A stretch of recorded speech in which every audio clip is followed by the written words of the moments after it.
मेरे प्रिय स्नेहीजन, आज से 1 साल पहले भारतीय लोकतंत्र के इतिहास में एक नया स्वर्णिम अध्याय जुड़ा।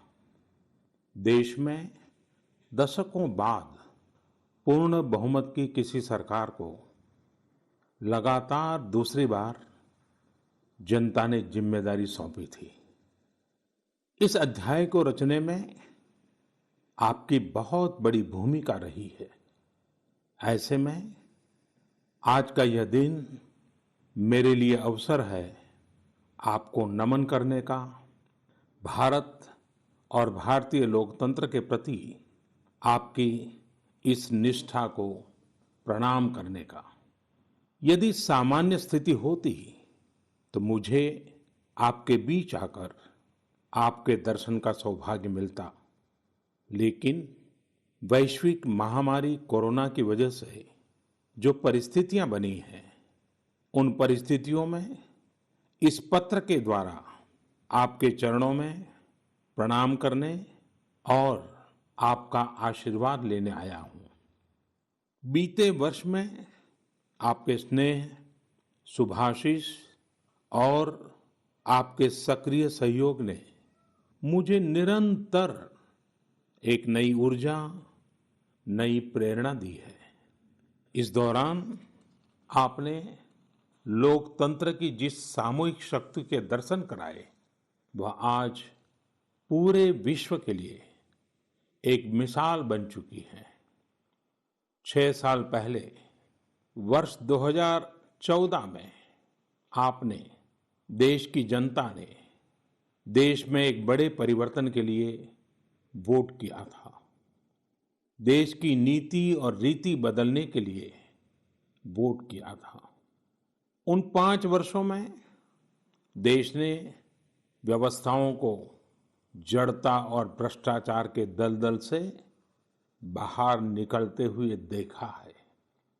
उन 5 वर्षों में देश ने अंत्योदय की भावना के साथ गरीबों का जीवन आसान बनाने के लिए गवर्नेंस को परिवर्तित होते देखा है। उस कार्यकाल में जहां विश्व में भारत की आन बान शान बढ़ी, वहीं हमारे गरीबों के बैंक खाते खोलकर, उन्हें मुफ्त गैस कनेक्शन देकर, मुफ्त बिजली कनेक्शन देकर, शौचालय बनवाकर, घर बनवाकर गरीब की गरिमा भी बढ़ाई।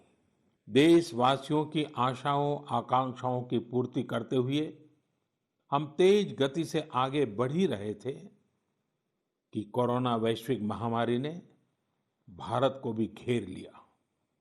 एक और जहां अत्याधुनिक स्वास्थ्य सेवाओं और विशाल अर्थव्यवस्था वाली विश्व की बड़ी-बड़ी महाशक्तियां हैं, वहीं दूसरी ओर इतनी बड़ी आबादी और अनेक चुनौतियों से घिरा हमारा भारत है। कई लोगों ने आशंका जताई थी कि जब कोरोना भारत पर हमला करेगा तो भारत पूरी दुनिया के लिए संकट बन जाएगा। लेकिन आज सभी देशवासियों ने भारत को देखने का नजरिया बदलकर रख दिया है। आपने ये सिद्ध करके दिखाया है कि विश्व के सामर्थ्यवान और संपन्न देशों की तुलना में भी भारतवासियों का सामूहिक सामर्थ्य और क्षमता अभूतपूर्व है। ताली थाली बजाने और दिया जलाने से लेकर भारत की सेनाओं द्वारा कोरोना वॉरियर्स का सम्मान हो, जनता कर्फ्यू या देशव्यापी लॉकडाउन के दौरान नियमों का निष्ठा से पालन हो, हर अवसर पर आपने ये दिखाया है कि एक भारत ही श्रेष्ठ भारत की गारंटी है। निश्चित तौर पर इतने बड़े संकट में कोई ये दावा नहीं कर सकता कि किसी को कोई तकलीफ और असुविधा न हुई हो। हमारे श्रमिक साथी, प्रवासी मजदूर भाई बहन, छोटे छोटे उद्योगों में काम करने वाले कारीगर, पटरी पर सामान बेचने वाले, रेहड़ी ठेला लगाने वाले, हमारे दुकानदार भाई बहन, लघु उद्यमी ऐसे साथियों ने असीमित कष्ट सहा है। इनकी परेशानियां दूर करने के लिए सभी मिलकर प्रयास कर रहे हैं।